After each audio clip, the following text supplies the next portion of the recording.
Intensive practice 4.3, question 5. So given that log 10x is 2, log 10y is this. Prove this. Okay. So log 10x is 2 means the log 10, if we move it that side, it becomes x equals to 10 square. Same thing with this, log 10 when we move over here, it becomes y equals to 10 power negative 1. This is the law of log lah. Okay, whenever you have, let's say, log 5x equals to 2, log 5 you move there, it becomes 5 power 2. This is the law we are using here. Right. Okay, let me just put this here. So now that we have x and y, we can try to prove this.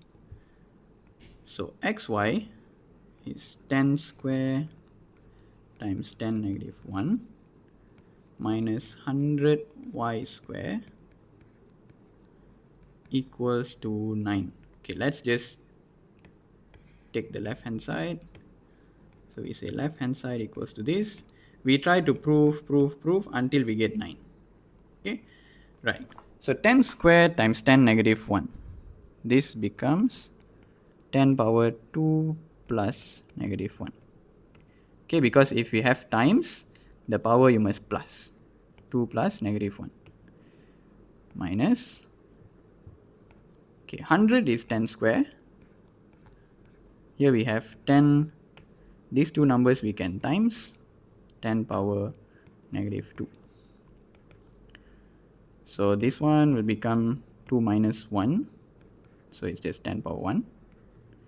Here we have times as well. Times means the power must plus.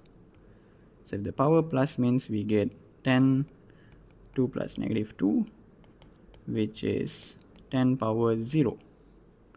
So 10 power 1 is just 10, 10 power 0 is 1. So 10 minus 1 is 9, which is the right hand side. So left hand side is right hand side. We have proven. Done. So you have to do one by one now. Okay, you have to try to open it up. This one you convert to 10 square. This one you expand. And then you add the powers because it is times. That's it.